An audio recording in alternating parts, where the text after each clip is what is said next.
안 가나? 뛰어내리라니까요. 아, 야, 정훈.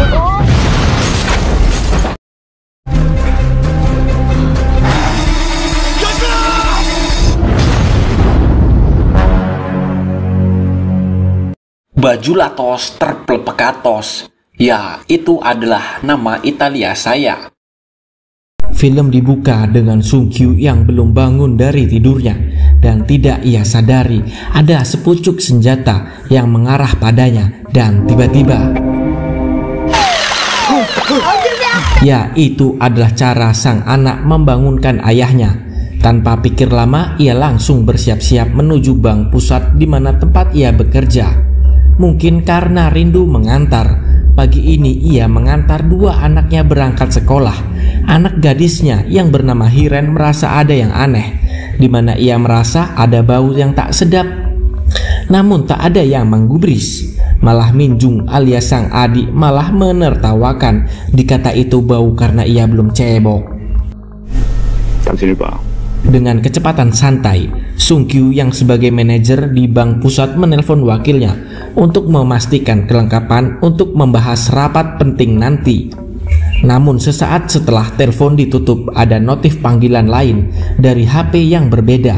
Agak aneh, di mana ia bingung ini HP siapa, dan isi panggilan itu berupa layanan kendaraan. Merasa itu tak penting, ia lebih memilih mengajukannya. Sung Kyu menepi untuk mengisi bahan bakar. Namun sebelum ia keluar, telepon aneh itu kembali berdering dan mengabarkan bahwa ada bom di dalam mobilnya. Apa ia tak curiga ada bau aneh di dalam?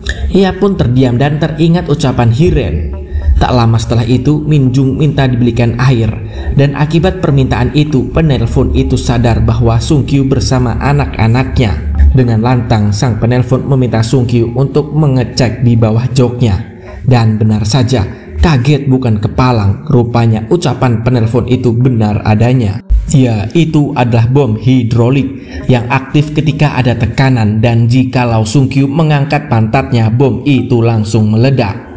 Sung Kyu sendiri diminta menuruti sang penelpon, di mana ia meminta 960 juta won secara cash dan kembali mengirim lagi sebesar 1.762 miliar won di rekening yang berbeda. Kagetnya Sung Kyu hingga melewati sekolah anak-anaknya. Sung Kyu melarang anak-anaknya turun untuk berjaga-jaga karena ada orang iseng yang meneror dengan ancaman bom di dalam mobil. Hiren sendiri menyuruh ayahnya lapor polisi, namun sang penelpon mendengar dan ia mengancam akan langsung meledakkan jika mereka tak kooperatif. Tak lama setelah itu, wakil manajer menelpon. Ia izin tak ikut rapat karena ia juga mendapatkan teror yang sama seperti halnya Sung Kyu. Sung Kyu pun melaju ke tempat wakil manajer itu dan mendapati sang wakil sedang berseteru dengan istrinya karena sang istri tak percaya apa yang sedang disampaikan sang suami karena ada bom di dalam mobil. Sung Kyu meminta mereka tenang dan ia mencoba mencari parkiran agar tak membuat macet yang panjang. Namun sesaat setelah itu, 야, 앉아. 야, 정우야. 좀 말려봐. 여기 정. ya, mobil itu meledak ketika istri manajer memaksa untuk keluar. Shock bukan main yang ia rasakan. Ia pun langsung menjauh dari tempat itu. Dan di dalam perjalanan, Minjung mengeluh celananya basah, dikiranya ngompol. Namun tiba-tiba Hiren berteriak karena rupanya ada sepotong besi di mobil yang menancap di kakinya karena ledakan tadi. Panik bukan main, ia mencoba sebisa mungkin untuk menghentikan pendarahan hebat pada luka anaknya. Ia berusaha keras agar ia bisa melarikan anaknya ke rumah sakit, namun usaha itu sia-sia karena si penelpon tak mengizinkannya. Entah apa yang harus ia perbuat, ia hanya bisa menangis dan memohon. Namun hasil dari permohonannya adalah tebusan 2 kali lipat. Karena ia harus menanggung tebusan sang wakil manajer juga, karena tak mungkin orang yang tak bernyawa dapat membayarnya. Sung Kyu hanya bisa bingung karena ia tak mempunyai uang sebanyak itu, dimana di sini sang penelpon malah menyuruh Sung Kyu untuk mengambil dana dari nasabah VIP-nya. Sung Kyu pun menghubungi sekretaris bank. Ia berbohong, ia berkata bahwa ia mengambil alih proyek perusahaan dan itu perlu persetujuan para nasabah VIP. karena bunga yang sangat tinggi. Ia pun meminta disiapkan dalam 1 jam dan tanpa diketahui para petinggi bank pusat. Setelah dikalkulasi, dana yang terkumpul baru 2,6 miliar won. Sung Kyu langsung menelpon para nasabah VIP lainnya secara langsung. Namun usaha itu sangatlah susah lantaran hal ini tak bisa diputuskan lewat panggilan saja. Sung Kyu kembali menanyakan pada sang penelpon jika ia tak bisa turun bagaimana transaksi akan berlangsung. Namun sang penelpon malah meminta istri Sung Kyu untuk terlibat dan ia sebagai perantara untuk mereka. Sedangkan di sisi lain, investigasi terhadap ledakan si wakil menjadi pusat perhatian. Terlebih lagi, para polisi malah mencurigai Sung Kyu karena sebelum ledakan ia tepat di sisinya dan tak lama setelah itu terjadilah ledakan. Sedangkan Sung Kyu kali ini sedang menelpon istrinya di mana ia meminta istrinya menarik uang yang besar. Namun ia tak bisa memberikan alasan yang logis. Hingga akhirnya rintihan Min Jung terdengar. Alhasil ia pun jujur dan semua yang telah terjadi. Sempat terlintas pada pikiran istrinya untuk lapor polisi. Namun upaya itu dilarang karena hanya dapat memperkeruh suasana.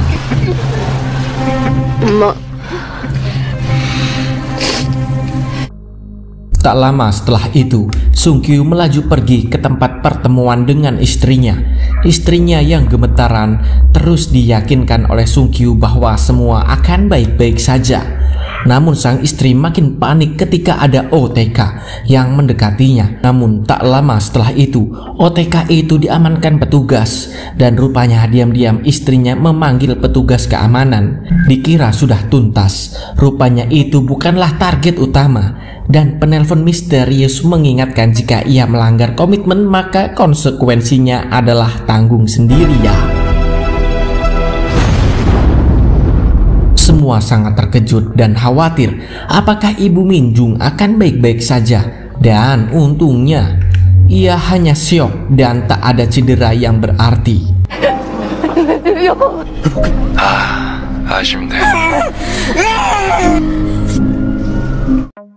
Kembali pada pihak kepolisian yang fokus menyelidiki kasus ledakan, di mana Sung Kyu kembali lagi tersorot ketika istrinya terdeteksi melakukan transaksi besar. Dan di ledakan kedua juga terdapat Sung Kyu yang terlihat berada di lokasi. Dan ini menjadi bukti bahwa Sung Kyu tercurigai dalam kasus tersebut. Sedangkan Sung Kyu merasakan detik demi detik makin mendebarkan. Kaki anaknya makin kesini makin parah. Uang juga belum terkumpul. Ditambah lagi ada polisi mendekat. Dan Sung Kyu tak mempunyai pilihan. Mau turun tak bisa. Lari pun bukan solusi. Namun ini adalah awal dari pengejaran besar yang akan dilalui sang pemeran utama.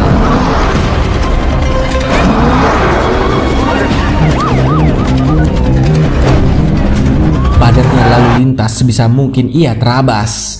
Agar ia dapat terlepas, tak hanya mobil yang mengejar dengan keras, malah helikopter datang mengejar dengan buas, mengakibatkan Sung Kyu terjebak di bibir pantai yang luas. Ia makin terkepung dan makin tak terbebas.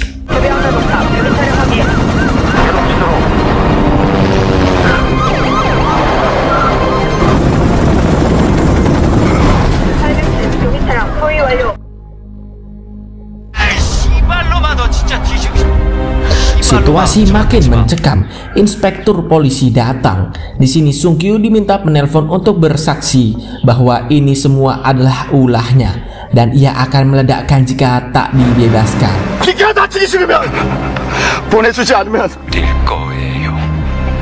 Namun bukan kebebasan yang diberi. Tim anti teror makin berdatangan dan blokade lokasi adalah solusi.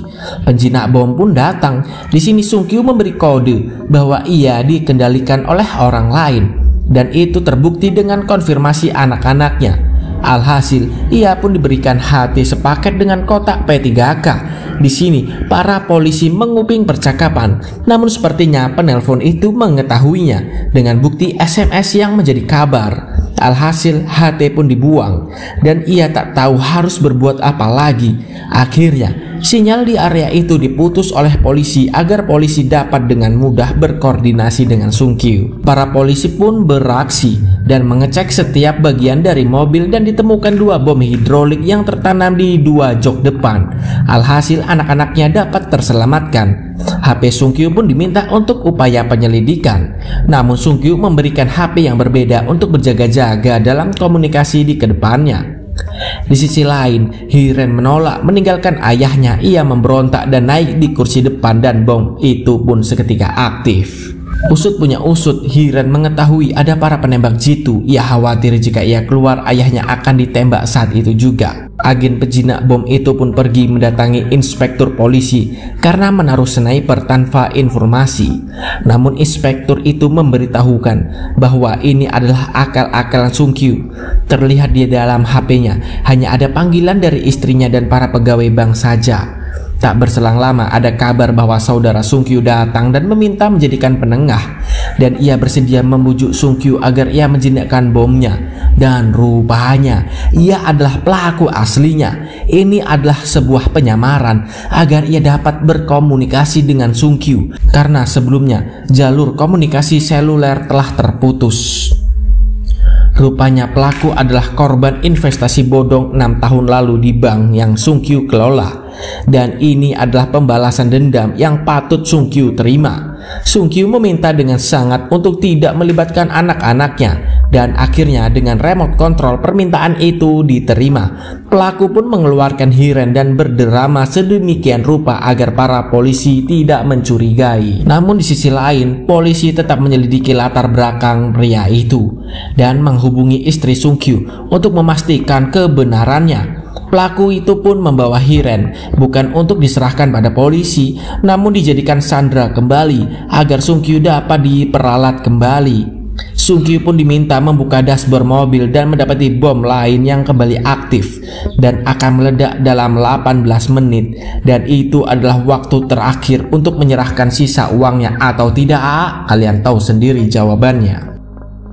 Sung Kyu melaju kabur lewat blokade yang tak diawasi, dan di sisi lain pihak kepolisian mengetahui bahwa pria itu adalah pelaku ini semua. Ini diketahui dari informasi istri Sung Kyu yang tak mengenali pria tersebut. Akhirnya polisi membagi 2 kelompok untuk mengejar keduanya. Di dalam pelarian, Sung Kyu berpikir keras untuk mendapatkan sisa uangnya dari menelpon nasabah VIP hingga direktur bank. Namun yang ia terima hanyalah ancaman dari direktur bank, karena rupanya sang direktur telah mengetahui bahwa Sung Kyu telah melakukan penarikan gelap dalam jumlah yang besar. Sung Kyu sendiri diminta si penelpon datang dalam pelabuhan dalam 10 menit ke depan. Di dalam perjalanan ia melewati bank cabang tempat ia yang dulu pegang. Di sini ia teringat cara kotornya untuk naik jabatan, di mana ia menggelapkan dana dan menghancurkan semua data investasi para nasabah untuk menguntungkan pihak bank. Ia pun dipromosikan tanpa melihat dampak yang dihasilkan, sampai-sampai ada nasabah wanita yang sedang hamil menemuinya. Namun ia cuek, egois, dan rakus. Ia pun meninggalkannya begitu saja demi kepuasan duniawi.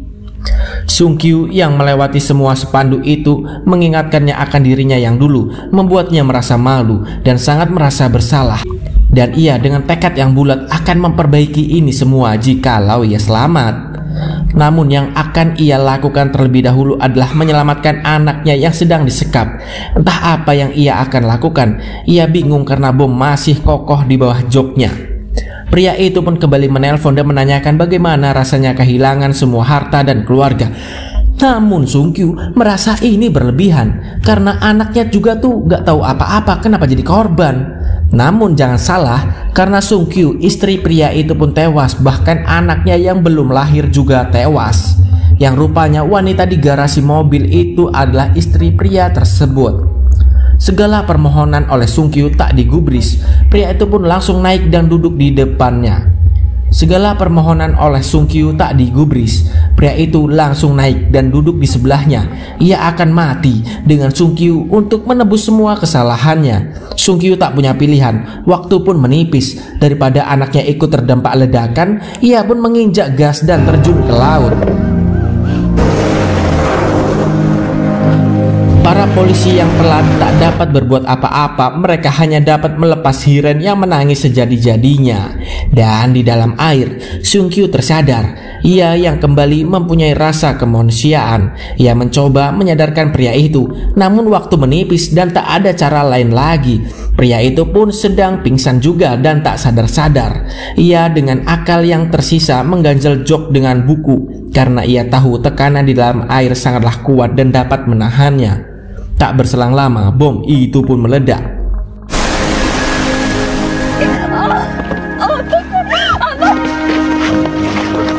Dan untungnya pemeran utama kita selamat tanpa cedera yang berarti. Ia lega, namun diselimuti rasa bersalah. Di hari yang berat yang menyadarkannya akan tingkah lakunya di zaman bahula. Dan ketika situasi telah kondusif, Sung-kyu diwawancarai perihal penipuan 6 tahun lalu yang mengakibatkan teror bom yang kemarin. Tak hanya itu, di dalam perjalanan, ia ditelepon oleh direktur bank yang meminta maaf perihal pertolongan yang lalu. Namun karena sakit dan kecewa, ia pun menutup telepon dan tak merespon dengan baik. Ia pun melanjutkan pergi dan berniat melaporkan semua hal kotor yang dilakukan bank tempat ia hidup selama ini. Dan film pun selesai.